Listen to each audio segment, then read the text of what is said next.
সর্বপ্রথম আলোচনায় যাই। কোরআন শরীফ থেকে আমি তেলাওয়াত করেছি, কুল্লু নাফসিন যায়িকাতুল মাউত। আমাদের সকলকে একদিন মৃত্যুর স্বাদ গ্রহণ করতে হবে কিনা? এই যে হবে, এটা আমাদের কথা না, কথাটা আল্লাহর। বলুন, কথাটা কার? কোন আল্লাহ? যে আল্লাহ আমাদেরকে সৃষ্টি করেছেন, ওই আল্লাহই বলতে পারবে আমরা যে মরতে হবে। কিন্তু যিনি আমাদেরকে বানাইছেন, এই মাউত যে বানাইছে, সে বলতে পারবে এটা কতদিন টিকসই হবে। কি বলেন, ঠিক কিনা? এই ফ্যানটা যে বানাইছে, সেই বলতে পারবে এটা কতদিন টিকসই হবে। কিন্তু এটা যে বানাইছে, সে বললেন এটা 5 বছর টিকসই হবে। আমি যদি বলি 50 বছর, বলুন তো আমার কথাটা কি সঠিক হবে? কেন? এটা বানাইছে যে, সেই জানে এটার মধ্যে কি মেডিসিন দেওয়া আছে, সেই বলতে পারবে কতদিন টিকসই। তাই আল্লাহ রাব্বুল আলামিন আমাদের এই বডির মধ্যে নাট বল্টু যা কিছু আছে সবগুলো কে দিয়ে বানাইলেন? যেই জাতের জিনিস দিয়ে বানাইলেন, ওই মালিকই বলতে পারবে এটা যে কতদিন যাবে। এই জন্য বলতেছেন, তোমরা সকলেই একদিন মৃত্যুর কুলে ঢলে পড়তে হবে। যদি জিগাই, খোদা গো, কোন মেডিসিন দিয়ে বানাইলেন আমরা যে মৃত্যুর কুলে ঢলে পড়ব? তা আল্লাহ ওয়াজ করে বোঝাবে। কোরআন শরীফ, খলিকাল ইনসানু যায়িফা। তোমরা যে মরে যাইবা,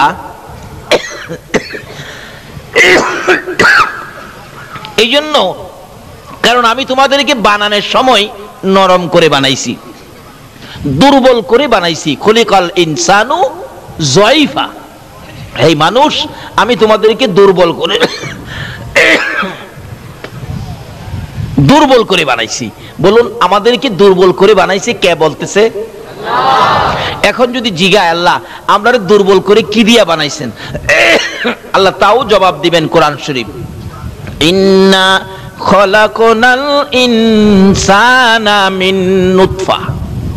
একবারে নাপাক দুর্গন্ধযুক্ত পানি দিয়া বান্দা তোরে বানাইছি।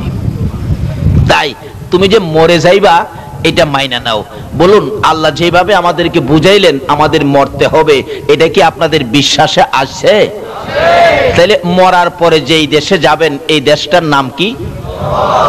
এই দেশটার নাম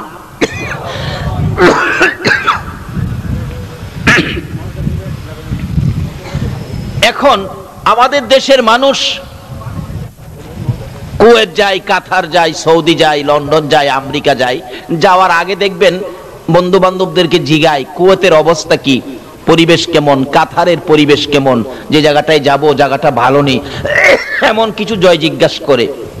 আচ্ছা, আপনারা যে এই দেশ ফালায়া কবরে যাবেন, কবরের অবস্থা কি, কেউ কি কোনোদিন কাউরে জিগাইছেন? জিগায় না।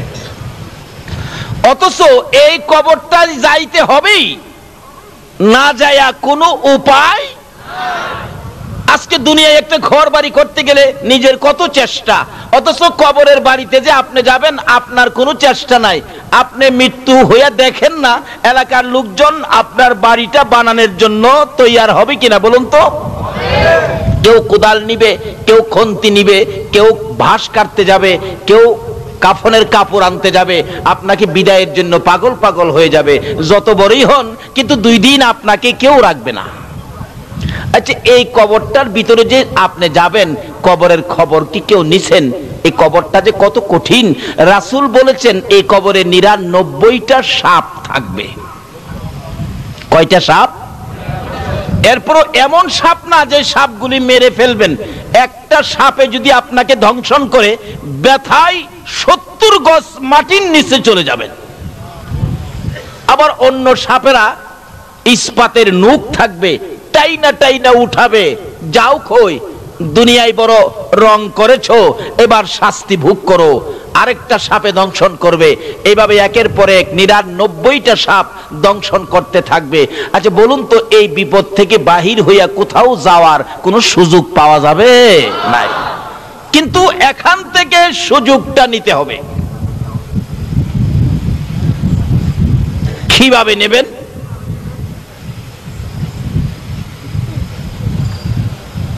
বাবারা এখান থেকে সুযোগ কিভাবে নেবেন, এই কবরের চিন্তা আজকে থেকে করুন। মা খাদিজাতুল কুবরা রাদিয়াল্লাহু তাআলা আনহার জীবনী খুলুন।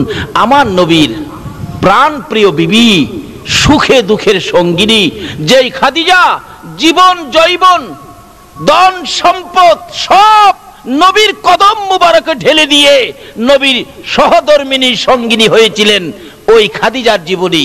খাদিজা যেদিন দুনিয়া থেকে বিদায় হয়ে যাবেন, কবরের চিন্তা করেছিলেন খাদিজা। একটু চিন্তা করে কবরের অবস্থা দেখে, কবরে কেউ নাই, আমাকে কবরে রেখে সবাই চলে যাবে, কি প্রশ্ন হবে, কি জবাব দিব, এই চিন্তায় খাদিজা খুব কাঁদতেছিল। খাদিজা কাঁদতে কাঁদতে চোখের পানি দিয়ে বুক বসতেছে, পাগল পাগল হয়ে গেল। খাতুনে জান্নাত ফাতেমাতুজ জাহরা একেবারে ছোট মেয়ে, মার কান্না দেখে বারবার বলতেছেন, মা গো এইভাবেই কেন কান্দো, ও মা তুমি কেন কান্দো বলো, কোনো কথাই বলে না। দৌড়ায় নবীজির সামনে হাজির হয়ে গেলেন। আব্বা হ্যাঁ, মা কান্দে, কত কথাই বলি, কোনো কথাই মা জবাব দেয় না, একটু আসেন মাকে জিজ্ঞেস করেন আমার মা কেন কান্দে। মা খাদিজাতুল কুবরা রাদিয়াল্লাহু তাআলার খবর পাইয়া এবার আমার নবী খাদিজার সামনে হাজির হলেন। রে খাদিজা কেন কান্দো, কি ব্যথা কি দুঃখ বলো। হুজুর অন্য কোনো দুঃখ নয়, আমি তো কবরের চিন্তায় আমি কাঁদতেছি, কবরে একা করে কেমনে থাকবো, প্রশ্ন কি হবে, কি জবাব দিব, সেই ভয়ে কান্দি। আমার নবী বলেন, খাদিজা রে আমি রাসূল তোমার পক্ষে আছি, এত ভয়ের কারণ তোমার নাই। বলুন রাসূল যদি কারো পক্ষে থাকে কোনো ভয় আছে কিনা? ও খাদিজা আমি রাসূল যে তোমার পক্ষে, তোমার কিসের ভয়? খাদিজা বলে, হুজুর দুনিয়ায় আপনি থাকবেন আমার পক্ষে, কবরে তো আপনি যাবেন না। রাসূল বলেন, খাদিজা কবরে না গেলেও আমি উপর থেকেও ভিতরের কাজ চালাইতে পারি। আল্লাহু আকবার বলুন। বলুন নবী উপর থেকেও ভিতরের কাজ চালাইতে পারে কিনা? যদি নবীর পরিচয় কবরে যা দেওয়া যায় আর কোনো ভয় আছে? তার বাস্তব। আমি কিছুদিন আগে কেরানীগঞ্জ মাহফিলে গেলাম। কেরানীগঞ্জের এমপি হলেন আমানুল্লাহ আমান এবং মন্ত্রীও। মাহফিল শেষে রাত্র 12টা-1টার পরে বাহির হব, বললাম এত রাত্রে যাব, রাস্তাঘাটে নিয়ে কোনো বিপদ হয়, গাড়ি নিয়ে ব্রেক দেয়, কি করি না করি। যে একজন কমিটির লোক বলে, হুজুর একটা পোস্টার নিয়ে যান, পোস্টার, এই পোস্টারটা দেখাবেন, সব শেষ। কারণ পোস্টারের মধ্যে আমানুল্লাহ আমানের নাম আছে, উনিও ছিলেন, তার বাড়ির পাশেই মাহফিলটা ছিল। ঠিকই পোস্টারটা নিয়ে আসলাম, সংসদ ভবনের পিছন দিয়ে গাড়ি ঢুকলো, রাত্র প্রায় 2টা। এমনি দেখি কালো পোশাক হাত বাড়াইছে। কালো পোশাক চিনেন নাই? বাবারে ভালো চিনে। গাড়ি যেমন আপনি আপনিই ব্রেক হয়ে গেছে। কোত্থেকে আসলেন এত রাত্রে? মাহফিলে গেছিলাম। কোথায়? পোস্টারটা খুলে দিলাম, পোস্টার দেখে অফিসার পড়তেছে, প্রধান অতিথি আমানুল্লাহ আমান ডালিকান্দি। ও আমানুল্লাহ আমান সাহেবের বাড়ির কাছে গেছিলেন নাকি? হ্যাঁ উনিও ছিলেন। আমি কি হ্যাঁ উনিও ছিলেন। আমানুল্লাহ আমান সাহেবের বাড়ি উনি ছিলেন না? ঠিক আছে ঠিক আছে, যান যান যান যান। একজন এমপি তার নাম থাকাতে রাত্রে বিপদের মধ্যে তার নাম দেখে যান যান যান, তার পরিচয়ের উপরে আমাকে যান যান, আর কোনো জিজ্ঞাসা নাই, আর কোনো কিছুই নাই, যান যান যান। আচ্ছা বলুন তো, আজকে আছে কালকে নাও থাকতে পারে, যার উসিলায় কুল কায়নাত, যার জন্য এত কিছু করেছেন, যার প্রেমে আমার আল্লাহ পাগল হয়েছেন, যার উপর আমার আল্লাহ নিজে দুরূদ সালাম প্রেরণ করতেছেন, ওই নবীর পরিচয় কবর দিতে পারলে বলুন কোনো বিপদ থাকবে?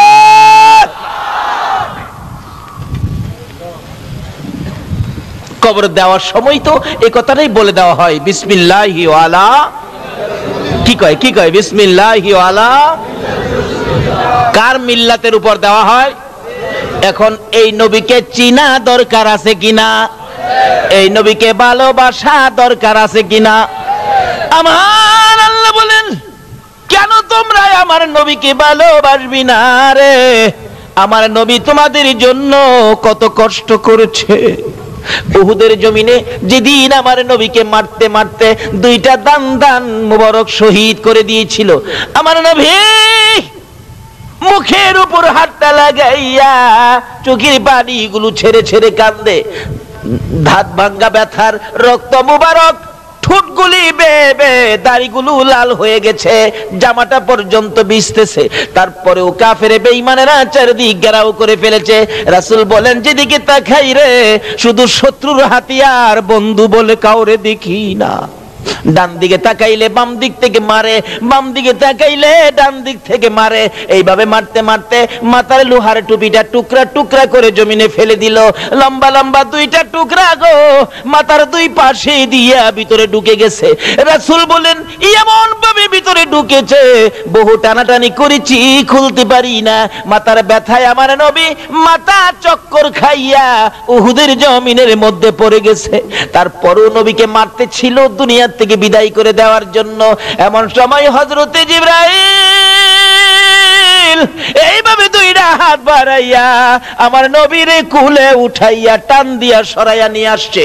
উহুদ পাহাড়ের মাঝামাঝি, নিচ থেকে দেখা যায় না এমন একটা জায়গায়, নিজের চোখে দেখে আসছি, আল্লাহ দেখাইছে, নিচ থেকে দেখা যায় না এমন একটা জায়গায় আমার নবীকে জিবরাইল কুলে লইয়া ওই জায়গাটায় নিয়ে গেছে।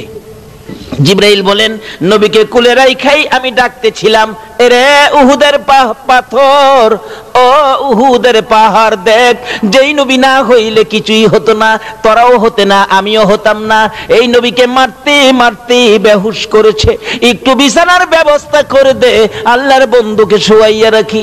জিবরাইল বলেন, এই বলে ডাক দেওয়ার সঙ্গে সঙ্গে দেখি লম্বা একটা পাথর ফাইটা তোলার মতো নরম বিছানা হইয়া যায়। আজকে পাথর হইয়া আমার নবীরে চিনে রে, উম্মত হইয়া নবী চিনলাম না। জিবরাইল বলেন, আশ্চর্য হয়ে গেলাম, পাথর এত সুন্দর বিছানা কিভাবে হলো? এবারে জিবরাইল ওই বিছানার মধ্যে আমার নবীকে শোয়াইয়া দিলেন। এখনো নবীর জ্ঞান ফিরতেছে না। দয়ার নবী মায়ার নবীর দিকে তাকাইয়া জিবরাইল ডাকতেছে, ইয়া রাসূলুল্লাহ, জ্ঞান বুঝি এখনো ফিরে নাই, ব্যথা বুঝি বেশি। একটু পরে নবীজির চোখ দুইটা খুলছে, চোখের পানি জর্জর করে ছেড়ে দিছে। জিবরাইলের দিকে তাকাইয়া জিবরাইল বলেন, ইয়া রাসূলুল্লাহ, জানতে চাই গো আল্লাহর বন্ধু, দান দুইটা শহীদ হয়ে গেছে, দাঁত ভাঙ্গা ব্যথা কেমন লাগে গো, বলুন না। আমি জিবরাইলের কাছে বলুন না। আমার নবী জিবরাইলের দিকে তাকাইয়া কান্দে। আমার নবীর দিকে তাকাইয়া জিবরাইল বলেন, হুজুর মাথা ভাঙ্গা গো, এই মাথা ভাঙ্গার ব্যথা কেমন লাগে আমি জিবরাইলের কাছে বলুন না। আমার নবী জিবরাইলের দিকে তাকাইয়া দুইটা চোখের পানি জর্জর করে ছেড়ে ছেড়ে কান্দে। রে জিবরাইল, আমার দাঁত ভাঙ্গা মাথা ভাঙ্গায় তোর বুঝি মায়া হয়েছে রে জিবরাইল। দাঁত ভাঙ্গা ব্যথা কেমন জিগাইলি, মাথা ভাঙ্গা ব্যথা কেমন জিগাইলে? রে জিবরাইল, দাঁত ভাঙ্গা ব্যথা কেমন লাগে জিগাইলি, মাথা ভাঙ্গা ব্যথা কেমন লাগে জিগাইলি, আমার গুনাহগার উম্মতের ব্যথা কেমন লাগে জিগাইলি না। দয়ার নবী মায়ার নবী বলেন, জিবরাইল রে শুনো, দাঁত ভাঙ্গা ব্যথা মাথা ভাঙ্গা ব্যথার চাইতে রে আমার গুনাহগার উম্মতের ব্যথা বেশি। আর এই উম্মতের কান্ডার নবী রহমতের ভান্ডার, বলুন উম্মতের কান্ডার নবী। নবী বিনে রোজ হাসরে কে করিবে পার, নবী বিনে উম্মতের কান্ডার নবী রহমতের ভান্ডার, উম্মতের কান্ডার নবী। মোদের নবী দয়ার সাগর, গুনাহগার উম্মতের পাগল। মোদের নবী দয়ার গুনাহগার উম্মতের পাগল। রোজ হাসরে সেজদায় পড়ে কাঁদবে যারে যার, রোজ হাসরে সেজদায় পড়ে কাঁদবে যারে যার। উম্মতের কান্ডার নবী দার, উম্মতের কান্ডার নবী। যাইয়া দেখো মদিনাতে কান্দে নবী দিনে রাইতে, যাইয়া দেখো কান্দে নবী দিনে রাইতে, মাফ করিয়ে দাও গো খোদা উম্মত গুনাহগার, মাফ করিয়ে দাও গো খোদা উম্মত গুনাহগার। উম্মতের কান্ডার নবী রহমতের ভান্ডার, উম্মতের কান্ডার নবী বিনে রোজ হাসরে কে করিবে পার, নবী বিনে রোজ হাসরে পার। উম্মতের কান্ডার নবী রহমতের ভান্ডার, উম্মতের কান্ডার নবী আমার আল্লাহ বলেন, আরে দুনিয়ার মানুষ এই নবীরে কেমনে বুইলা যাবি রে, যেই নবী নিজের ব্যথা গোপন করে রে উম্মতের ব্যথা প্রকাশ করে। আল্লাহু আকবার। এই নবীকে ভুলে যাওয়া আমাদের জন্য ঠিক হবে কিনা বলুন? এই নবীকে ভালোবাসা, এই নবীকে মায়া করা আমাদের দরকার আছে কিনা বলুন? কবরে গেলে এই নবীর দরকার আছে কিনা বলুন? এই নবীর পরিচয় ব্যতীত কবরে আর কারো পরিচয় মাপ পাওয়া যাবে কিনা বলুন? শুধু নবীর পরিচয় দিতে পারলেই বাস লাভবান হয়ে যাবেন। বিসমিল্লাহি ওয়া আলা মিল্লাতি রাসূলিল্লাহ, এই নবীর নামের উপরেই দেওয়া হয়। আর যদি পরিচয় দিতে পারেন হ্যাঁ আমরা তো সেই নবীর উম্মত, তাহলে ফেরেশতারা বলবেন ঘুমান, আপনারা জান্নাতের বিছানার মধ্যে ঘুমান। মা খাদিজা বলেন, ইয়া রাসূলুল্লাহ আমি তো কবরের চিন্তায় আমি কাঁদতেছি। কিসের চিন্তায়? কোন কবর? আল্লাহু আকবার। কি যে কবরের অবস্থা, খবর তো নিলেন না। বিদেশ যাবেন কত খবর নিলেন, কবরে যে যাবেন এই খবর তো নিলেন না। আমাদের পার্শ্ববর্তী রাষ্ট্র মুসলমান রাষ্ট্র পাকিস্তান, পীরদুহা কবরস্থানে সবচেয়ে বড় কবরস্থান পীরদুহা কবরস্থান। একটা যুবক ছেলে মারা গেলে কবর করে লাশটাকে জানাজা দিয়ে কবরে নিয়ে গেলেন, যায়া দেখে কবরটা বন্ধ হয়ে গেছে। ইমাম সাহেব ছিলেন আল্লাহর ওলি মানুষ, আল্লাহর ওলি ইমাম সাহেব বলতেছেন, বাবারে তোমরা কি কবর করো নাই? হুজুর কবর তো করেছি, কিন্তু কই? কিন্তু কবরের মাটি বন্ধ হয়ে গিয়ে বুঝাইতেছে তোর মতো পাপীকে রাখবো না, কবর বন্ধ। বলুন এই কবরে আমাদের প্রত্যেকের যাইতে হবে কিনা? ইমাম সাহেব বলেন আরেকটা কবর করো, আরেকটা কবর করা হলো। হাজার হাজার মানুষের সামনে কবরটা বন্ধ হয়ে গেছে, বুঝাইতেছে তোর মতো পাপীকে রাখবো না। ইমাম সাহেব বলেন আরেকটা করো, 3টা পর্যন্ত দেখি। 3টা কবর করা হলে কবরটা আর বন্ধ হলো না। 91 সনের ঘটনাটা, বেশি দিন আগের নয়। 3 নাম্বার কবর বন্ধ হলো না। আল্লাহর ওলি বলেন 2জন লোক কবরে নামো। 2জন যুবক কবরে নামছে। লাশটা দাও, লাশটা নিয়ে আসো, দাও তাদের কাছে। লাশটা নিয়ে আসার আগে আগে কবর থেকে 2টা লোক বলতেছে, হুজুর লাশটা কবরে দিয়েন না, দিবার আগে আপনি একটু দেখেন কবরের অবস্থা কি। আল্লাহর ওলি বলেন দৌড় দিয়ে কবরের পারে যাইলাম, যাইয়া দেখি কবরের ভিতরে 2-2.5 হাত লম্বা লম্বা, এই মোটা মানুষের চোখের মতো বড় বড় চোখ, কালো রঙের বিচ্ছু কবরটা ভরে গেছে। বলুন এই কবরে আমাদের প্রত্যেকের যাইতে হবে কিনা? এবং এই কবরে অনেকের আত্মীয় স্বজন, দাদা দাদি, মা বাবা ঘুমিয়ে আছে কিনা? নিজে তো কবরের খবর নিলেনই না, এমনকি মা বাবা যে কবরে, এই খবরও তো নিলেন না। কি পায়া এই সমস্ত জায়গাগুলি ভুলে গেলেন? বলে হুজুর এই কবরের বিপদ থেকে আমরা বাঁচবো কিভাবে? বাঁচতে হলে আসুন নবীকে চিনি। বলুন কাকে চিনি? যে নবীর দোহাই দিলে সব কি পরিষ্কার। যদি বিশ্বাস না হয় মুসা নবীর জীবনী খুলুন। মুসা আলাইহিস সালামের একজন উম্মত ছিলেন যার জীবনে নাফরমানি ছিল 200 বছর। বলুন কয়শো বছর? 200 বছর নাফরমানি করার পর মৃত্যু হয়ে গেল। এলাকার লোকজন বলেন এত বড় নাফরমানকে দাফন করব না, গলায় রশি লাগাইয়া শেষরাইয়া ময়লার আবর্জনার মধ্যে ফেলে দিলেন। একদিন চলে গেল, কিছু হয় না। 2 দিন চলে গেল, কিছু হয় না। 3 দিন পার হয়ে গেল। আমার আল্লাহটাকে, মুসা রে ওই ময়লা আবর্জনার মধ্যে আমার একজন বন্ধু বসে আছে, আমার বন্ধুটাকে আইনা কাফন দাফন করো, আমার বন্ধু ময়লার মধ্যে পড়ে আছে। মুসা নবী বলেন প্রভু গো আপনার বন্ধু ময়লার উপরে কোন জায়গায়? ঠিকানা দিলেন। না না না, এত নাফরমান 200 বছর পর্যন্ত নাফরমানি করছে।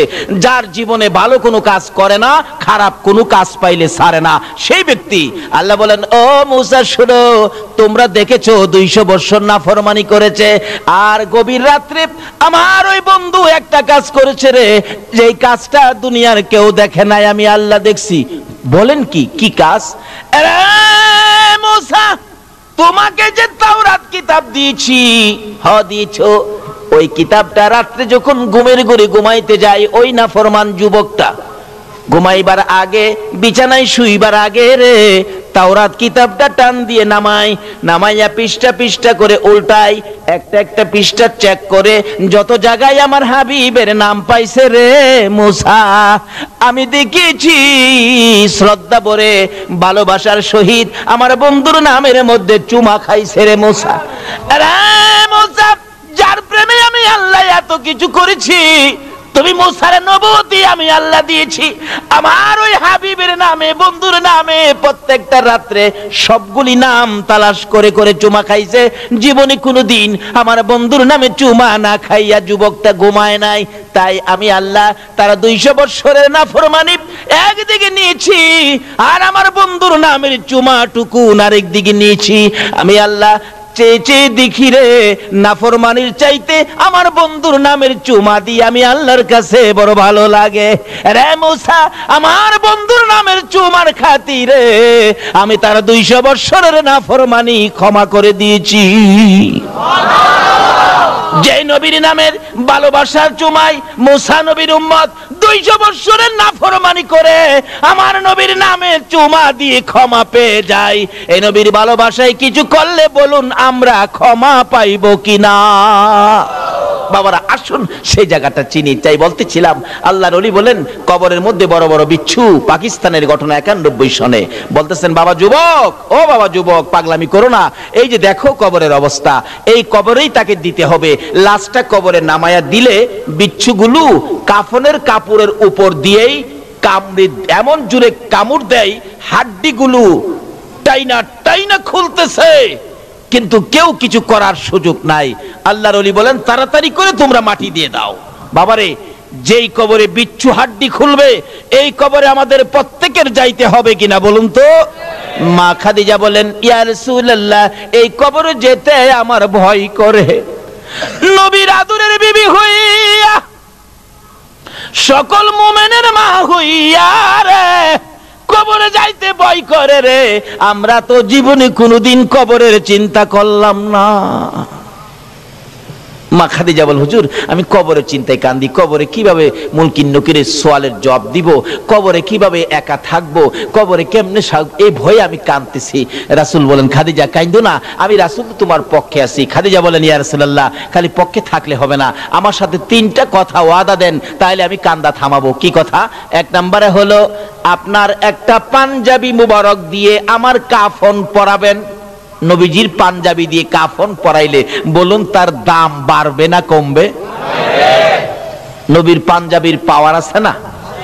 দুনিয়াতেই তো দেখেন কালা পোশাকের পাওয়ার আছে না, কালা পোশাক, অথচ তারা আমাদের ছেলে, আমাদের ভাতিজা, আমাদের ভাই, কিন্তু এরপরও পোশাক লাগাইয়া 10-20 জন একসাথে যখন বাইর হয়, একবার চায় আর দ্বিতীয়বার চায় না, মাথা নিচে দেলা। চিনছেন তো কার কথা কইতেছি? অথচ আমাদেরই ভাই, তারা আমাদেরই ভাতিজা, আমাদের ছেলে, কিন্তু কালা পোশাকে এদের পাওয়ার বাড়াইছে না কমাইছে? খাদিজা বলছে, নবী গো, আপনার একটা জামা আমার গায়ে লাগাবেন। বলুন নবীর জামা যার গায়ে লাগবে তার পাওয়ার বাড়বে না কমবে? কবরের ভয়ে খাদিজা বলতেছেন নবীজির একটা পাঞ্জাবি দিয়ে কাফন। রাসূল বলেন ঠিক আছে। আর দ্বিতীয় কথা কি? নবী গো, আপনি আমাকে যে কবর শোয়াবেন, আমাকে শোয়াইবার আগে আপনার শরীর মুবারক দিয়ে এই কবরটা একটু মরাইয়া দিয়ে আসবেন। আচ্ছা ঠিক আছে। তৃতীয় কথা, হুজুর মুনকির নকিরের সওয়ালের জবাব আমি খাদিজা দেওয়ার সাহস রাখি না, নবীর বিবি হইয়া সাহস রাখে না, আমরা কিভাবে জবাব দিব? তাই কবি বলেছেন, কবরের হালত যদি জানিতা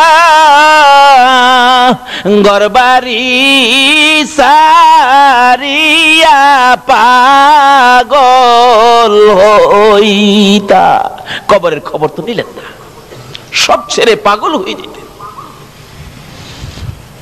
হুজুর ৩ নাম্বার প্রশ্ন হলো, আমাকে দাফন করার পর সবাই যখন চলে যাবে আমাকে কবরে ফেলে, আল্লাহর বন্ধু গো আপনি নবী যেতে পারবেন না, আমার পাশে থাকবেন। মুনকির নকির আসলে মুনকির নকিরের সওয়ালের জবাব আপনি দিবেন, আমি সাহস রাখি না। রাসূল বলেন ঠিক আছে, ৩ কথা রাখলাম। এবার মৃত্যুর পরে কাফন নবীজির জামা দিয়ে হলো, নবী নিজে কবরে নামলেন, খাদিজাকে শুয়াইলেন, দাফনের কাজ সম্পূর্ণ হলো, সাহাবীরা সব সরে গেল। আমার নবী খাদিজার মাথার পাশে বসে আছে। 10 মিনিট চলে যায়, মুনকির নকির আসে না। আধা ঘন্টা চলে যায়, মুনকির নকির আসে না। বলুন আমরা রে কবরে শুয়াইলে মুনকির নকির কয় ঘন্টা পরে আইব? কয় কদম? মাশাআল্লাহ, এটা কিন্তু সব জায়গাতে এটা সিস্টেম, নিয়ম। কয় কদম? 40 কদম যদি আপনি নাও দেন, কবরের পাশে বসে থাকেন, তবু মুনকির নকির, কিন্তু নিয়মটা হলো 40 কদম, অর্থাৎ 40 কদম কবরের কাজ সম্পূর্ণ করে কবর থেকে 40 কদম দূরে যাইতে যেটুকুন সময় লাগবে, এটুকুন সময় পার হওয়ার পরেই মুনকির নকির কবরে আসবে। আপনি কবর ছাড়েন বা নাই ছাড়েন, একেবারে সেনাবাহিনীর প্রধান যদি থাকে, 1 ব্যাটালিয়ন সৈন্য মোতায়েন করা হয়, তবু মুনকির নকির ফিরানো যাবে না। আয়েশা হাজির,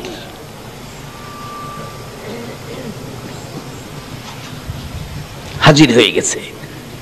40 কদম দূরে যাওয়ার সময়টুকুন থাক পার হবে, এরপরে কবরে মুনকির নকির আসবে। কিন্তু আধা ঘন্টা পার হয়ে গেল, রাসূল তো বসা, আসতেছে না।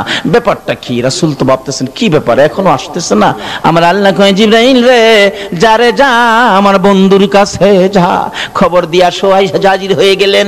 ইয়া রাসূলুল্লাহ, আল্লাহর সালাম গ্রহণ করুন। আমি জিবরাইলের সালাম গ্রহণ করুন। কি খবর রে জিবরাইল, মুনকির নকির কোথায়? হুজুর মুনকির নকির আসবে না গো, খাদিজার খবরে মুনকির নকির আসবে না।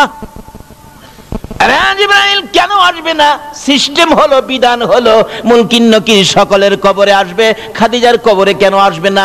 জিবরাইল বলেন, ইয়া রাসূলুল্লাহ, না আসার কারণ হলো খাদিজা যেদিন মুনকির নকিরের প্রশ্নের জবাব সওয়ালের ভয়ে যেদিন দুনিয়ার মধ্যে কান্নাকাটি করেছে, কবরের ভয়ে যেদিন দুনিয়ার মধ্যে খাদিজা কান্নাকাটি করেছে, হুজুর খাদিজার চোখের পানি দেখে গো আমার আল্লাহর বড় মায়া হয়েছে।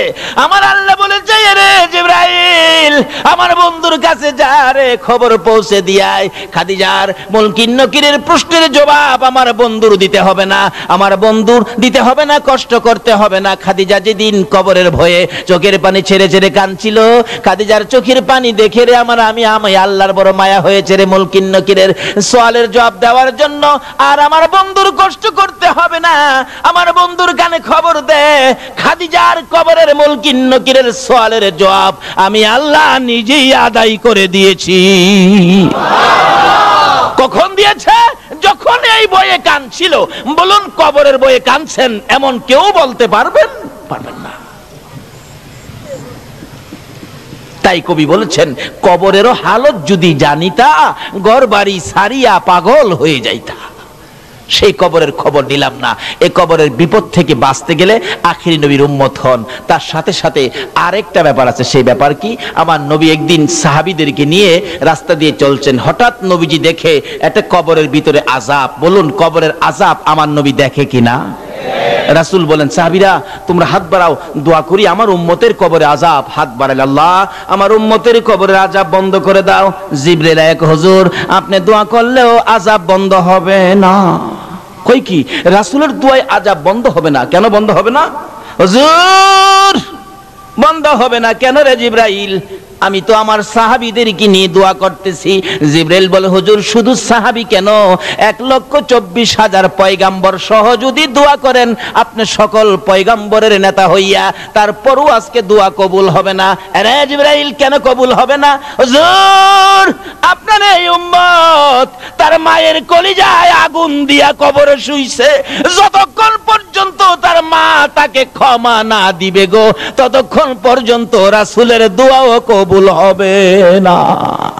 আরে মা বাবার কথা মতো যে জন চলে না, বলুন মা বাবার কথা মতো যে জন চলে না, আল্লাহ নবীজির দয়া তারা পাবি না। আইরে আল্লাহ নবীজির মা বাবাকে দুঃখ দিলে নামাজ রোজা যাইবি ফলে, মা বাবাকে দুঃখ দিলে নামাজ রোজা যাইবি ফলে, মার কলিজায় আঘাত দিলে খোদা সহে না, মার কলিজায় আঘাত দিলে খোদা সহে না, আল্লাহ নবীজির দয়া তারা পাবি না। আইরে আল্লাহ নবীজির মা বাবা অতি আপন, মা বাবার করো যতন, মা বাবা অতি আপন, মা বাবার করো যতন, তিন কথার সাথী পায়া বুইলা যায়ও না, তিন কথার সাথী পায়া বুইলা যায়ও না, আল্লাহ নবীজির দয়া তারা পাবি না। আইরে আল্লাহ নবীজির। আমার নবী বলেন জিবরাইল তার কবরের আযাব আমি যে সইতে পারি না।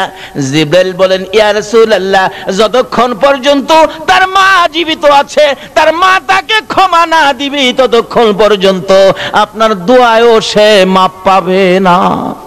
কত বড় কথা! রাসূল দোয়া করেন কবুল হয় না, কাকে কষ্ট দেওয়ার কারণে?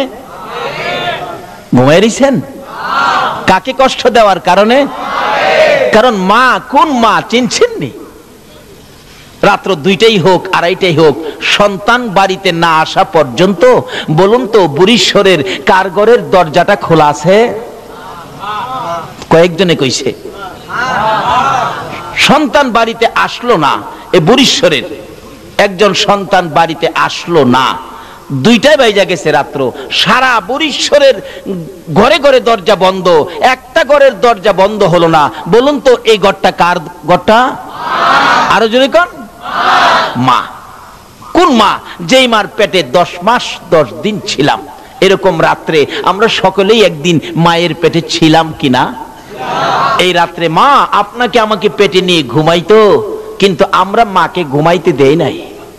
একটা লাথি মারছি, মা চট করে ঘুম থেকে উঠছে, আর একটা লাথি মারছি, মা জিহ্বা কামড়ায়া সহ্য করেছে, অথচ পাশে বাবা শুয়েছিল, বাবাকেও ডাক দেয় নাই।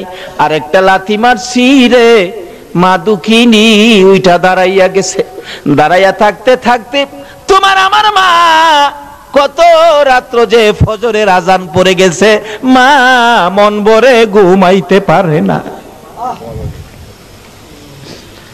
এই মারে যদি কষ্ট দাও গো, রাসূলের দোয়াও কবুল হবে না। তারপরেও জীবনে কত মা তোমার আমার মতো একটা সন্তানের মুখ দেখার আশায় কত মা যে দুনিয়া থেকে বিদায়ী হয়েছে, হয় নাই? ডেলিভারিতে অনেক মহিলা মারা যায় নাই, তারপরও মা জাতি মহিলা মেয়ে তাদের কত সাথ, তাদের সঙ্গের মহিলাটা ডেলিভারিতে মারা গেছে, এরপরও অন্য মহিলারা কি বাচ্চার আশা কি ছাইরা দিছে? জীবন দিয়ে হইলেও একটা বাচ্চার মুখ দেখতে চাই। বাবারা কবরে যাবেন, এই মার সাথে ব্যবহার কি করেছেন এটা আগে পরিষ্কার করেন।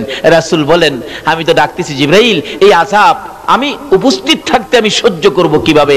জিবরাইল বল হুজুর তার মার কাছে ক্ষমা না পাওয়া পর্যন্ত আল্লাহ তাকে মাপ দিবে না, আপনি রাসূলের দোয়াও কবুল হবে না।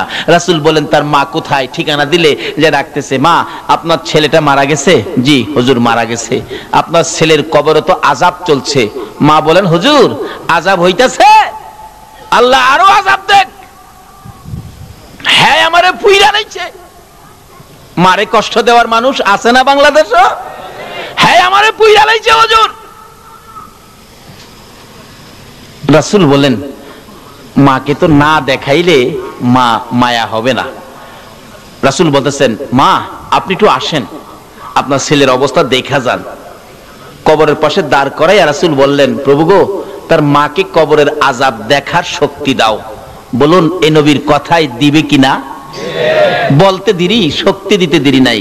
মা দেখে কবরের ভিতরে আযাব, মাথার থেকে চামড়াটা সিলাইয়া একটা টানে পাও পর্যন্ত নিয়ে যায়, আর ওই সিলানো শরীরের মধ্যে দাও দাও করে আগুন। ছেলেটা মা মা কইয়া চিৎকার মারে। মারে চিনেন না? বিপদে আপদে পড়লে বলুন অটোমেটিক মুখ দিয়া কার কথা আসে? পায়ে ব্যথা পাইয়া পায়ের নুকটা একবারে সিটা পড়ে গেছে, বলুন পায়ে হাত দিয়া কি বলে কাঁদতেছে বাচ্চাটা? মা, মা গো মা। পেট ব্যথায় অস্থির, শ্বশুর বাড়িতে খাইয়া এমন খাওয়া খাইছে ব্যথা উঠছে পেটে, বলুন কি বলে কাঁদতেছে জামাই? মা, মা গো। শাশুড়ি কই, বেটা আমার বাড়িতে খাইয়ে তোর মারে ডেকে কান্দোস? আমার আল্লাহ কই, তোর বাড়িতে খাইলে কি বো, ব্যথাই বেদনায় মার কথাই আসবে, জুতা দাবাই রাইলে ও তোর কথা আইতো না। কেন? এই সন্তান নিয়ে কষ্ট ব্যথা বলুন কে বুক করেছে? মা। এই জন্য ব্যথাই বেদনায় পড়লে কার কথা মুখ আসে? মা। বলে হুজুর বাবার কথা কইতেন না, বাবা কি কম কষ্ট করছে, রোজগার করে খাওয়াইছে না? বাবার কথা আসে একবার, কোন সময়? ব্যথাই বেদনায় না। দেখবেন এই বৃষ্টি বাদলের দিন সকালবেলা ঘর থেকে ওইটাই দেখে উত্তর দিক দিয়ে এমন আকাশে মেঘ জমেছে, একবারে কালো অন্ধকার হয়ে রয়েছে। ঘুম থেকে ওইটা এই কালো হাঁসটা দেখা বলুন তো কি বলতেছে? বাবা রে বাবা। দিনের হাঁস দেখলে বাবার কথাই, কিন্তু ব্যথাই বেদনায় বাবার কথা বলুন কার কথাই? মা। রাসূল বলতেছেন, আল্লাহ তার কবরের আযাবটা দেখার শক্তি দাও। মা দেখতেছে ছেলেটা সমস্ত শরীরের চামড়া নাই, জাহান্নামের আগুন দাও দাও করে জ্বলতেছে। মাগো মাগো মাগো কইয়া কাঁদতেছে। আবার চামড়া ভরে যায়, পাও থেকে ফেরেশতারা চামড়াটা সিলাইয়া মাথা পর্যন্ত আনে, আবার জাহান্নামের আগুন জ্বলতে থাকে। মাগো মাগো কইয়া কান্দে। মা সন্তানের ব্যথা দেখে রে মা নিজের ব্যথা ভুলে গেছে। তাই আমি বলি ছেলে মাকে ভুলে যাই গো, মা ছেলেকে ভুলে না। এমন দরদি মাকে আর ব্যথা দিও না। মা ডাকতেছে, ইয়া রাসূলুল্লাহ আমাকে যত ব্যথাই ছেলে আমাকে দিয়েছে আমি সহ্য করতে পারবো, কিন্তু ছেলের ব্যথা আমি মা হইয়া সইতে পারি না। হুজুর আমি আমার সন্তানকে মাফ করে দিলাম, আপনি বলুন না আমার আল্লাহকে যেন মাফ করে দেয়। এই মা মাফ করে দিলাম কথাটা বলতে দেরি হয়েছে, আমার রাসূল পাশে থাকার বরকতে মায়ের ক্ষমা দেওয়ার সঙ্গে সঙ্গে তার কবরটা জান্নাতের বাগান হয়ে যায়। কিন্তু নামাজ রোজা হজ যাকাত মুফতি মুহাদ্দিস মুফাসসির মসজিদ বানান মাদ্রাসা বানান ওয়াজ কোরআন ওয়াজ করেন ওয়াজ শুনেন, এমন কি মক্কা মদিনার ইমাম সাহেব যদি হয়ে যাও আর এই মা বাবাকে যদি কষ্ট দাও আল্লাহর জান্নাতে যাওয়া সম্ভব হবে না। তাই আসুন আমরা কি করতে হবে, কোরআন শরীফ কি বলে দেখি। কোরআন শরীফ বলছে কি, ওয়াসাইনাল ইনসানা বিওয়ালিদাইহি ইহসানা। আল্লাহ বলছে হে মানুষ তোমরা তোমাদের মা বাবার সাথে ভালো ব্যবহার করো। বলুন মা বাবার সাথে কি ব্যবহার করতে বলছে? ভালো ব্যবহার। এখনকার দিনে কি ভালো ব্যবহার আছে? আমাদের যে এলাকায় ইমামতি করতাম এই এলাকার ঘটনা বলছি। এক বুড়া বাবা ছেলের সাথে ঝগড়া লাগিয়া, বুড়া বাবা শিক্ষিত মানুষ, এক পর্যায়ে রাগ হইয়া ছেলেকে ধমক মারলেন, তোমাকে সেট আপ। ছেলেও শিক্ষিত, বাবার প্রতি রাগ হইয়া উল্টা মাইরা দিছে, আপনাকে ডবল সেট আপ। আচ্ছা এই ব্যবহারটা কি ভালো ব্যবহার হলো? ভালো ব্যবহার কিভাবে করবেন কোরআন শরীফের মধ্যে ঘোষণা আছে আরেক জায়গায়, তোমরা বাপ মার সামনে দাঁড়াইলে মাথা নিচু করে দাঁড়াও, বুকটা টান করে দাঁড়ায়ও না। বাপ মার সাথে কথা বলতে গেলে বাপ মার কথা সুরের চাইতে তোমার কথা সুরটা বড় করো না। বাপ মা যদি কোনো কথা তোমাকে কটু বলে ফেলে বাপ মার সাথে গিয়ার দেখাইও না। বাপ মা যদি তোমাকে থাপ্পড় মারে বাপের মায়ের থাপ্পড় খায়া কান্দো, এমন কান্দা কান্দো না যেই কান্দায় তোমার মা ওই আবার কষ্ট পাবে। কানতে থাক হইলে দূরে চলে যাও, মসজিদের ওই পাশে চলে যাও, নিরিবিলি কান্দো, তোমার মা যেন এই শব্দটা শুনতে না পারে। আল্লাহু আকবার বলুন। এই শিক্ষা দিতেছেন আমার আল্লাহ। বলুন এই শিক্ষা কে দিতেছেন? আল্লাহ। তাই এই মা বাবার সাথে ভালো ব্যবহার করেন, মা বাবার সাথে ভালো ব্যবহার করেন। বাড়িতে যাওয়ার আগে মা কি খায়, কি পছন্দ করে একটা কিনেন, বেশি না পারেন একটা কিনেন, নিয়ে বাড়িতে যান। মা পয়সা হয় নাই, একটা আনছি তোমার জন্য, তুমি না আপেল খাইতে ভালো পাও, একটা আপেল আনছি, তুমি আর কাউরে দেখাইও না মা, এটা তুমি চুপে চাপে খেয়ে ফেলো। মা দেখবেন হাসি দিয়ে বলবে, বাবা একটা আনছস, আমি খামো, আমার নাতি নাত করা আছে না, আমি একটা কেমনে খামো রে বাবা, মা তুমি চুপচাপ খেয়ে ফেলো। এই যে মা যে হাসি দিল, রাসূল বলেন এই মার মুখে একটা আপেল দিয়ে হাসি ফুটাইছো, এই মার খুশির উপরে আমার আল্লাহ তোমার আমল নামাই একটা কবুল 60টা উমরা হজের সওয়াব দিয়া দিছে। লক্ষ লক্ষ টাকা খরচ করে মক্কার মদিনায় গিয়েছো, হজ কবুল হতে পারে নাও হতে পারে। একটা আপেল দিয়ে মাকে খুশি করে, বাবাকে খুশি করে একটা কবুল 60টা উমরা হজের সওয়াব পেয়েছো। আমার এক বন্ধু আমার বাড়ির পাশে রেল লাইন হাইটে আসতেছে, জিগাইলাম দোস্ত কোত্থেকে আইছো? খো ভাই সাহেব মিথ্যা কথা তো বলতে পারবো না আপনার সাথে, সিনেমা দেখতে গেছিলাম। সিনেমা দেখতে যায় না যুবকেরা? দোস্ত সিনেমা দেখতে গেছিলাম, মিথ্যা কথা তো তোমার সাথে বলতে পারি না। তাই এখন তো সিনেমা শেষ হয় নাই। ক ভাই সিনেমার দরজায় গিয়ে টিকিট কাটবো, তখন চিন্তা করলাম এই 15টা টাকা টিকিট কেটে সিনেমা দেখলে কি লাভ হবে। চিন্তা করলাম যেই মা আমারে পেটে নিয়ে কষ্ট করছে, এই টাকাটা মারে খাওয়াইলে আমার লাভ হবে। এই যে দেখো এই টাকাটা দিয়ে মার জন্য একটা কমলা কিনে নিয়ে আইছি, সিনেমা দেখি নাই। বাবা যুবক তুমিও তার থেকে শিক্ষা নাও। যেই মা আমাকে পেটে নিয়ে রাত্র রাত না ঘুমায়া কাটাইছে, যেই বাবা মাথার গাম পাতাই ফালাইয়া রোজগার করে খাওয়াইছে, সিনেমা থেকে 15 টাকা 20 টাকা নষ্ট না করে এই মায়ের জন্য একটা কমলা কিনে 2টা মিষ্টি কিনে মায়ের হাতে দাও। যদি তোমার মা খুশি হয়ে যায় তাহলে তোমার জান্নাত তোমার নামে খরিদ হয়ে যাবে। রাসূল বলছেন ওই মানুষগুলি বেকুব, বেয়াক্কল, বুদ্ধিহারা, জ্ঞানহারা, যারা নিজের মা বাবার খেদমত করে জান্নাতটা কিনতে পারে নাই। মা বাবার খেদমত করে জান্নাত কিনতে পারে নাই। কোন মা বাবা? তোমার মা বাবা বুড়া হয়ে গেছে, বাবারে বুড়া মা বাবা ঘরের মধ্যে অসুস্থ, তুমি নামাজি মানুষ, নামাজের সময় নামাজে দাঁড়াইছো, আল্লাহু আকবার, যদি তোমার মা ডাক মারে আব্দুর রহমান, নির্দেশ হলো নামাজটা ছেড়ে দিয়ে তোমার মার ডাকে সাড়া দাও। আজকে এত গুরুত্বপূর্ণ মা বাবার ব্যাপার আমরা গাফেল হয়ে গেছি। তাই কোরআন শরীফে আল্লাহ বলছেন তোমরা মা বাবার সাথে ভালো ব্যবহার করো। বলুন কি ব্যবহার করতে বলছে? মা বাবা যা বলে তা শোনো। মা বাবার মনে ব্যথা যাবে, ব্যথা পাওয়ার মতো কোনো আচার আচরণ তোমরা করো না। তার সাথে সাথে মা বাবা যদি কবরে চলে যায় তাহলে মা বাবার জন্য দোয়া করো। তাও কোরআন শরীফ আল্লাহ পাক শিক্ষা দিলেন, কি দোয়া? রব্বিরহামহুমা কামা রাব্বায়ানি সগীরা। বলুন পৃথিবীর কারো জন্য দোয়া শিখাইছে না, শুধুমাত্র কোরআন শরীফে কার প্রতি দোয়ার নির্দেশ করলো? কেন মার জন্য দোয়া করবেন? ইব্রাহিম নবী যখন ছোট ছিলেন, ইব্রাহিম নবী তার মাকে প্রশ্ন করেন, মা মা আমার রব কে? ইব্রাহিম নবী মাকে প্রশ্ন করে, মা আমার রব কে? ইব্রাহিম নবীর মা বলেন, বাবারে তোমার রব তো আমি। আচ্ছা কন্ত মা কি আবার রব হইতে পারে? কিন্তু আসলে এক কিসিমের রব মাকেও বলা যাবে। কেন?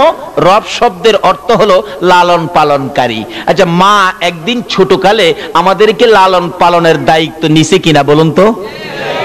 যেইভাবে কষ্ট করে লালন পালন করছে মা, হাই হাই হাই, রাত্রের বেলা ঘুমাইছি, শীতের রাত্র, দেখবেন মা একটু পরে পরে বাচ্চার নিচে হাত দেয়, বাচ্চা নি প্রস্রাব করছে, বাবাই কইলাম জানেই না, মা হাত দিছে প্রস্রাব, ঘুমের থেকে খাতা বদলাইছে, আবার একটু পরে হাত দিছে প্রস্রাব, আবার খাতা বদলাইছে, আবার হাত দিয়া দেহে প্রস্রাব, খাতায় হাত দিয়া দেহে খাতা নাই, অবশেষে মা টান দিয়া নিজে যে শুকনা জায়গাটাই ছিল, এই শুকনা জায়গাটাই বাচ্চাটারে শোয়াইয়া মা দরদি ওই বিজা জায়গাটাই শুইছে, আবার হাত দিয়ে দেহে প্রস্রাব।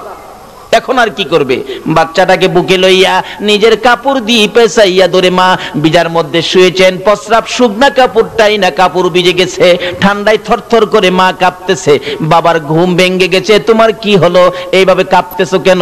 স্বামী 5টা খাতা বদলাইলাম, খাতা নাই, সন্তান প্রস্রাব করে দিয়েছে, শুকনা জায়গা নাই, আমি মা বিজা জায়গায় শুয়েছি, বাবারে বুকে রেখেছি, বাবার যাতে কষ্ট না হয় গো স্বামী, আমি তো ঠান্ডায় শীতে কাঁপতেছি, বাচ্চারে কষ্ট দেই না। আল্লাহু আকবার। স্বামী পাশে বসে বসে ডাকে, বিবি রে,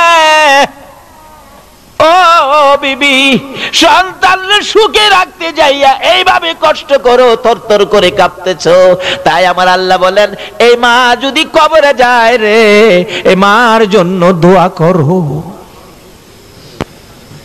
এরকম কষ্ট আমাদের সকলের মা করছে কিনা বলুন তো? লালন পালন কিভাবে করেছে? 5টা 7টা সন্তানের মা আছে না বাংলাদেশ? কুমিল্লাতে এক মাহফিল করলে এক মুফতি সাহেব, মুরব্বী মানুষ, জিগাইলাম চাচা আপনার ছেলে মেয়ে কয়জন? খালি হাসে জবাব দেন, আর ছেলে মেয়ে কয়জন? হাসে। ছেলে মেয়ের কথা জিগে আপনি হাসেন কেন? বাবারে ছেলে মেয়ের সংখ্যা যদি কই তুমিও হাসবা। কি কন? কতজন ছেলে মেয়ে? 20 জন। আপনারাও তো হাসলেন।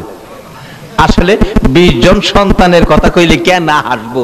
কারণ ওখানে সরকারের আইন এলো, যে সরকার ওই ক্ষমতা যায়, ওখানের সিস্টেম আইন এলো, ছেলে হোক মেয়ে হোক 15টাই যথেষ্ট। কি কন? 15টা না? কয়জন? 2টা। আচ্ছা 2টার জায়গায় যদি 20টা হয়, আর এই খবর ওখান সরকার পায়, হ্যাঁ তাল ফুট্টি ভাড়াইতো না? আর না হইলে বান্দরবন ভাড়াইব, জুর জংলা সাফ করো গিয়া। কয়জন ছেলে মেয়ে? 20 জন। 20 জন ছেলে মেয়ের বাবা। এটা 2 বছর আগের ঘটনা।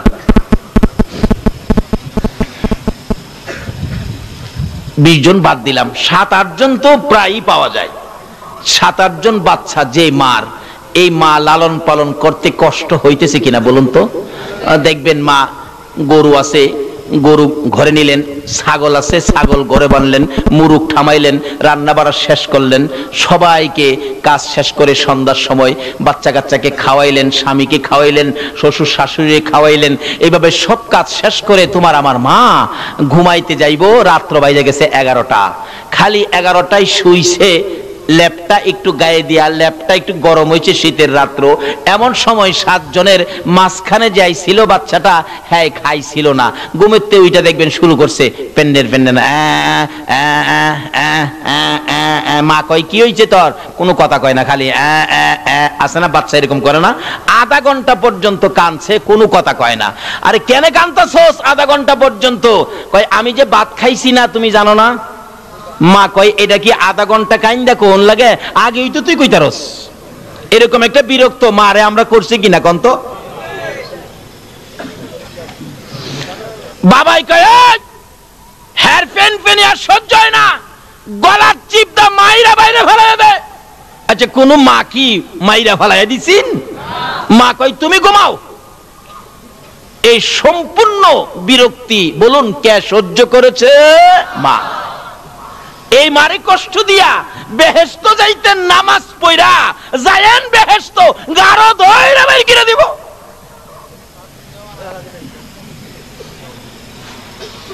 বাবারা ভাইরা, আমি কি কথাগুলো বুঝাইতে পারতেছি? আল্লাহ তুমি সকলকে বুঝার তৌফিক দাও, সকলে বলুন আমিন। মা আধা ঘন্টা পরে এরে আইনা ভাত দিছে, ভাত নিয়ে বইসা খাইতেছে, আরেকটাই ডাক মারছে, মা কি? আমি হাগুম। এরকম কয় না? হাগুম হাগুম। আমরাও ছোটবেলা বলছি গ্রাম দেশে থাকছি, হাগা ধরলে রাইতে ডাকতাম, আব্বা হাগুম। আব্বা কয় হাগবি? হা। হাগুম হাগবি? বাবাই ওঠে না। অবশেষে কি করবো, একটা কথা আছে, হাগা ধরলে বলে বাঘার ভয় থাকে না, হাগা ধরলে বাঘের ভয়। কি করবো, দরজাটা খুইলা দৌড় দিয়া উঠানের কিনারে গিয়ে হাঁক দিয়ে বয়ে গেছি, ছোটবেলা আর কি। এমন সময় শোনা যায় বাড়ির পাশে শিয়াল ডাকতেছে, হো হাই হাই হাই, কি বিপদ রে, পাশে শিয়াল। বাবাই ঘরে থেকে কয়, ভয় পাইস না, আমি চায়ে রয়েছি। আচ্ছা, ঘরের ভিতর থেকে বলে চায়ে রয়েছে, ওহনো বাইরে না। একটু পরে দেখি আরেকজন দৌড় দিয়া বাহির হইয়া একবারে মাথার পাশে খাড়িয়ে রয়েছে। বলুন তো উনি কে? আরো জোরে বলুন কে? এই মার পায়ের তলে জান্নাত, রাসূল কইছে। মা গিয়া কইতেছে, তুমি ঘরে থেকে কও ছাইরিছো শিয়াল কাছে, আমার বাবার কাছে ঘরে থেকে কও ছাইরিছো। বাবা আইতে রাজি না। মা কইলাম সামনে, কি বলেন ঠিক কি না? আরেক বেচারা কইতেছে, বাবা আমি হাগুম। বাবা কয় হাগবি? কহ। বাবা আমি হাগুম। কয় হাগবি? কহ। বাবা আমি হাগুম। কয় হাগবি? কহ। হাগুম কুম্বালা হাইগা দিছি ওই। বাবাই খালি কয় হাগুম উঠবি উঠ, বাবাই তোর উড়ে না। এরপরে কয় হাগুম কুম্বালা হাইগা দিছি ওই। অহন ভালো হইছে না? মা হাগুম হাগবি, এটারে বাদ দিয়া এটারে লইয়া উঠানের কিনারে আধা ঘন্টা পর্যন্ত, শীতের রাত্র। হ্যাঁ হাক দেবো, গান গা টুন টুন টুন টুন। মাই জিগাই, খিরে গান গাছ হাগা হইছে? কয় হইলে তো আমি কমু, তোমার কোন লাগবো? 1 ঘন্টা গেছে, কয় মা কোন রকম হইছে। মা সুচু করাইছে, পানি পরিষ্কার করাইছে, এবার পায়খানা পরিষ্কার করে ধুইয়া মুইসা কুলে নিয়া বিছানায় শুয়া মা খালি খালি শুইছে, এমনি আরেকটাই চিৎকার মারছে, মা আমি তো প্রস্রাব কইরা দিছি। এরকম হয়েছে কিনা শুরুর সময়? বলুন এই বিরক্তিগুলি কে সহ্য করেছে? এই সম্পূর্ণ কাজ কে করেছে? তাই এই মার খেদমত করুন, মা বাবা কবরে থাকলে দোয়া করুন। কেন? এই মা বাবার পায়ের নিচে হবে আমাদের জান্নাত।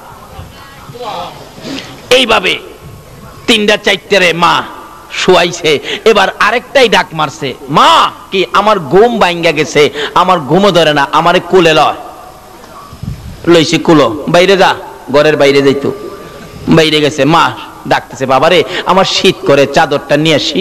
কয় না, চাদর আনতে পারবি না, এই শীতের মধ্যে। মা দেখলেন সন্ধ্যার থেকে নিয়ে এই বাচ্চাকে লালন পালন করতে যায়া এইভাবে বাচ্চা কোলে নিয়ে ঘুম পাড়াইতে গেলে ঘুমও তো আর আসে না। হঠাৎ শোনা যায় মসজিদে আজান পড়ে গেছে, আসসালাতু খায়রুম মিনান নাও। মা এইভাবে বাচ্চাদের লালন পালনের দায়িত্ব নিয়ে গো কত রাত্র মা না ঘুমাইয়া কাটাইছে। তাই মাকেও এক কিসিমের রব বলা যায়। তাই দোয়ার মধ্যে আসছে, রব্বির হামহুমা কামা রব্বায়ানি সগীরা। এক কিসিমের রব মাকেও বলা যাবে। আজকে সেই মার সাথে যদি বেঈমানি করো গো, আমার নবীর শাফায়াত নসিব হবে না, আমার আল্লাহর মায়া দয়া তুমি পাইবা না। মার সাথে ভালো ব্যবহার, মা কবর থাকলে দোয়া। আর মা যদি দুনিয়ায় থাকে, মাকে খুশি করো। রাসূল বলছেন, যার বাবা জীবিত তার বেহেশতের একটা দরজা খোলা আছে, যার মাও জীবিত তার বেহেশতের 2টা দরজা খোলা আছে। আল্লাহু আকবার বলুন। এক ছেলে স্বপ্নে দেখে আল্লাহর আরশের খুঁটির মধ্যে চুমা দিতেছে।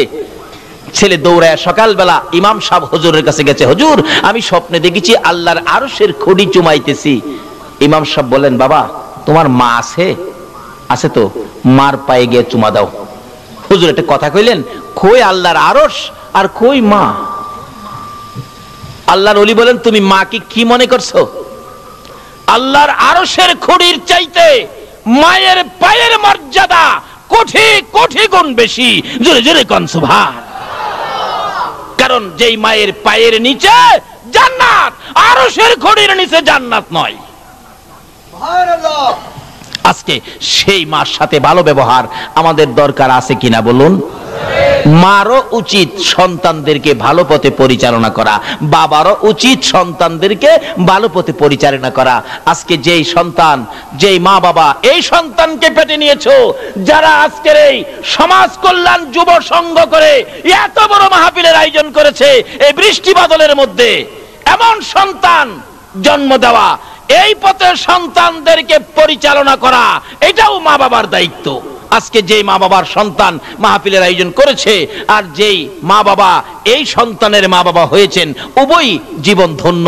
যদি এর মধ্য থেকে কেউ কবরে থাকে, আজকের মাহফিলের উসিলায় তাদের কবরগুলোকে জান্নাতের বাগান বানিয়ে দেওয়া হয়েছে। যেইভাবে মাহফিলটা সাজানো হয়েছে, তাদের কবরগুলোকে এইভাবে আজকে সাজানো হয়েছে। ফেরেশতারা বলেন, প্রভু গো, এই কবরগুলো সাজানো হলো কেন? এই কবরের এই অবস্থা কেন? আল্লাহ বলেন, তাদের সন্তানেরা আজকে দুনিয়াতে জান্নাতের বাগান সাজিয়েছে, এই বরকতে তাদের মা বাবার কবরকে আমি জান্নাতের বাগান সাজাইলাম। কাজী এমন সন্তানের মা হও, বাবা হও, যারা এরকম মাহফিলের আয়োজন করবে, ভালো কাজ করবে, সত্য পথে থাকবে, মসজিদে যাবে, নবীকে ভালোবাসবে, ওলিদের পক্ষে থাকবে, ওই সমস্ত সন্তান মা বাবা হতে পারলে জীবন ধন্য হবে, কবরে গিয়েও শান্তি পাবেন। তাই আসুন, যে সন্তানেরা মাহফিলের আয়োজন করেছেন, আল্লাহ যেন তাদেরকে প্রত্যেক বছর এই মাহফিল এভাবে করার তৌফিক দেন এবং আল্লাহ যেন তাদেরকে নেক হায়াত দেন। তাদের মা বাবা বংশধর যারা কবরে, আল্লাহ যেন এই মাহফিলের উসিলায় সকলকে মাফ করে দেন, সেই জন্য দোয়া হবে। আসুন, কবরে যেতে হবে, যাওয়ার আগে কবরটা পরিষ্কার করি, নবীর উম্মত হইয়া নবীর কথা মতো কিছু কাজ করে মা বাবার খেদমত করে কবর পরিষ্কার রাখি। মা বাবা যাদের দুনিয়াতে আছে, আজকেই যায়া মা বাবার খেদমতে হাজির হয়ে যান।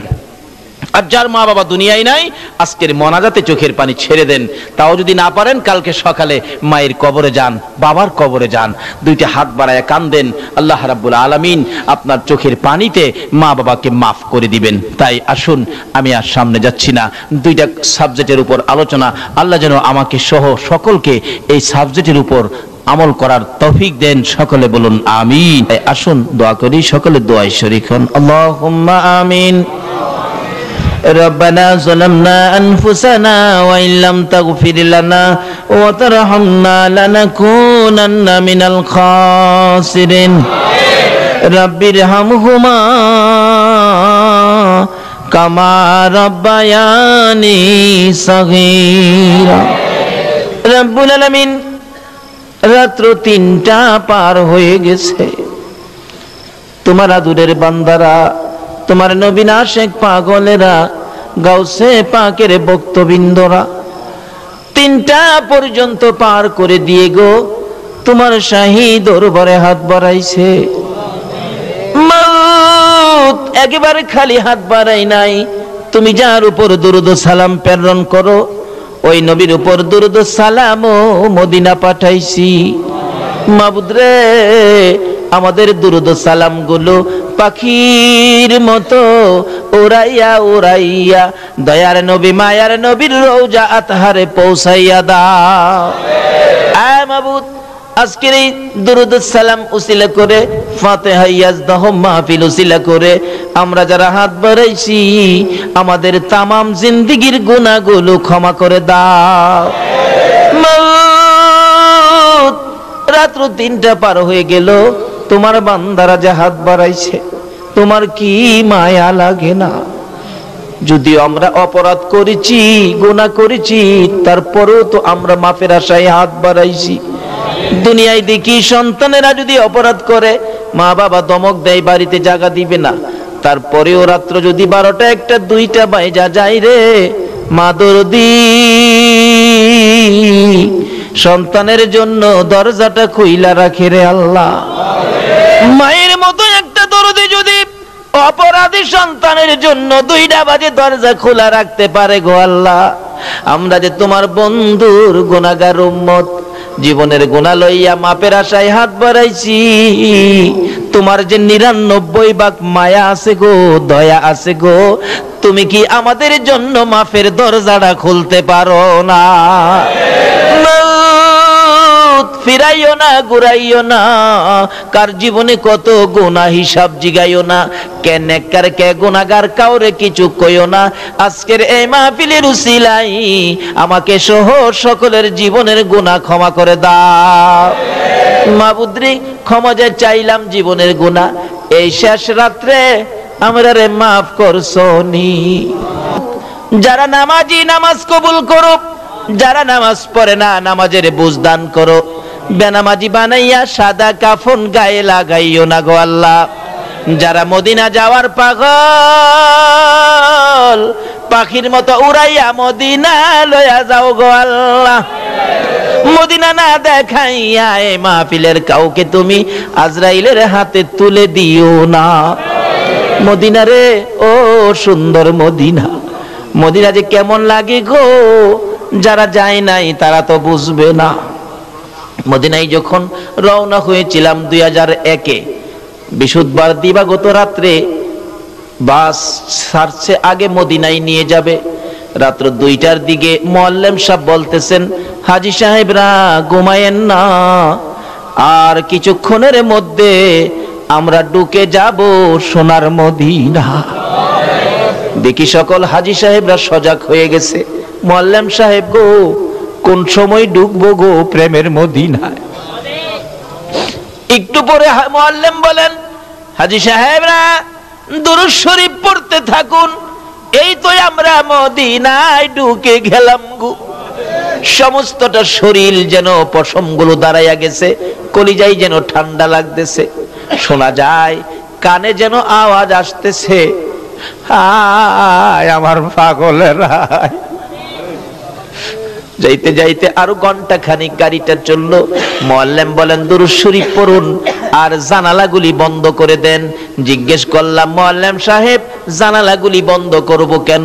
মুআল্লিম চোখের পানি ছেড়ে দিয়ে বলেন, হুজুর আমাদের বাংলাদেশ থেকে এমন পাগলও আসে গো, আমার নবীর রওজাটা দেখলে লাফাইয়া ইয়া রাসূলুল্লাহ বলে বাস থেকে পড়ে যায়। হুজুর জানালা বন্ধ করার জন্য বললাম, এই জন্য আর একটু সামনে গেলেই, সামনের টার্নিংরা মোড় দিলেই আমার নবীর সবুজ রঙের গম্বুজ দেখা যাবে গো। হুজুর জানালা বন্ধ করে দেন, এই নবীর পাগলদেরকে ভিতরে রাখুন। সবাই মিলে দুরূদ ও সালাম পাঠ করতেছি, একটু পরেই দেখি আমার নবী, উম্মতের কান্ডারি নবীর রওজা পাকের গম্বুজ দেখা যায়। এ মাবুদ, এই সোনার মদিনা না দেখাইয়া, সবুজ রঙের গম্বুজ না দেখাইয়া, উম্মতের কান্ডারি নবীর রওজা জিয়ারত না করাইয়া এই মাহফিলের কাউকে তুমি সাদা কাফন গায়ে লাগাইও না। ইয়া আল্লাহ, আমাদের মধ্যে যারা ব্যবসা করে ব্যবসায় বরকত দাও, যারা চাকরি করে চাকরিতে পদোন্নতি দান করে দাও, যারা গৃহস্থী করে জমির ফসলে বরকত দিয়ে দাও, যারা বিদেশ থাকে সহি সালামতে রাখো, যারা বিদেশ যাবে মনের আশা পুরা করে দাও।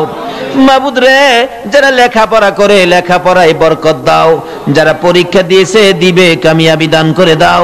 খাস করে আজকের এই কমিটির সবাইকে নেক হায়াত বাড়াইয়া দাও গো আল্লাহ।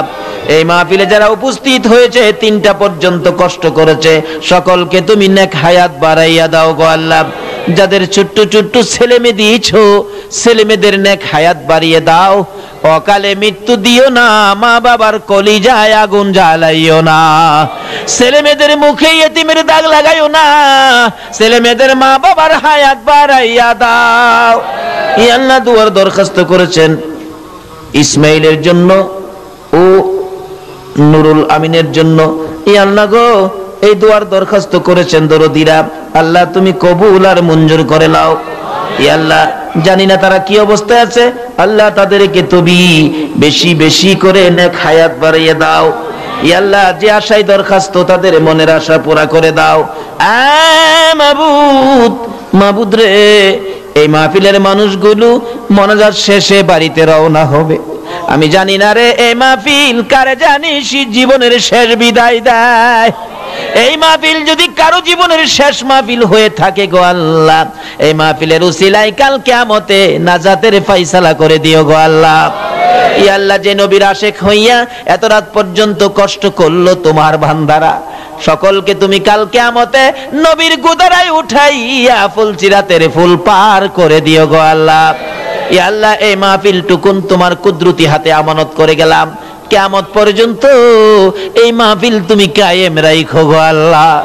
এই মাহফিলকে যারা সাহায্য সহযোগিতা করেছে, করবে, বুদ্ধি পরামর্শ দিয়েছে, দিবে, মাহফিলের পক্ষে থাকবে, আসবে, সকলকে তুমি আফত বিপদ আযাব গজব অ্যাক্সিডেন্ট বালা মুসিবত শয়তানের শয়তানি দুশমনের দুশমনি হইতে বাঁচাইয়া রহমত বরকত শান্তি দ্বারা ভরপুর করে দাও গো আল্লাহ। মাবুদ এই মাহফিল দি বিদায় হয়ে যায় রে আল্লাহ। আরে বাবা যুবকেরা, তোমাদের কষ্টের মাহফিল তো বিদায় হয়ে যায়। এই মাহফিলের জন্য যুবকেরা কত কষ্ট করেছে। 4টা বাইজা গেছে, মা খবর পাঠাইছে খানার জন্য, ছেলেরা খবর উল্টা পাঠাইছে, মা গো খাবো না, প্যান্ডেলের কাজ শেষ হয় নাই। মাবুদ এই যুবকদের এত কষ্টের মাহফিল বিদায় হইয়া যায়। এই মাহফিল বিদায় সাথে সাথে গো তাদেরকে তুমি মাফ করে দাও গো আল্লাহ। এই যুবকদেরকে তুমি খালিদ বিন ওলীদের মতো ইসলামের সৈনিক বানাইয়া দাও গো আল্লাহ। ইয়া আল্লাহ মাহফিল শেষে যারা যেখানে যাবে গো সহি সালামতে পৌঁছাইয়া দিও গো আল্লাহ। ইয়া আল্লাহ যতগুলো দরখাস্ত করলাম সবগুলো তুমি কবুল আর মঞ্জুর করো গো আল্লাহ। যতগুলো আলোচনা করেছি আমাকে সহ সকলকে তুমি আমল করার তৌফিক দিও গো আল্লাহ। সাল্লাল্লাহু তাআলা আলা খায়রি খালকিহি মুহাম্মাদি ওয়া আলা আলিহি ওয়া আসহাবিহি আজমাইন বিহাক্কি লা ইলাহা ইল্লাল্লাহু মুহাম্মাদুর রাসূল।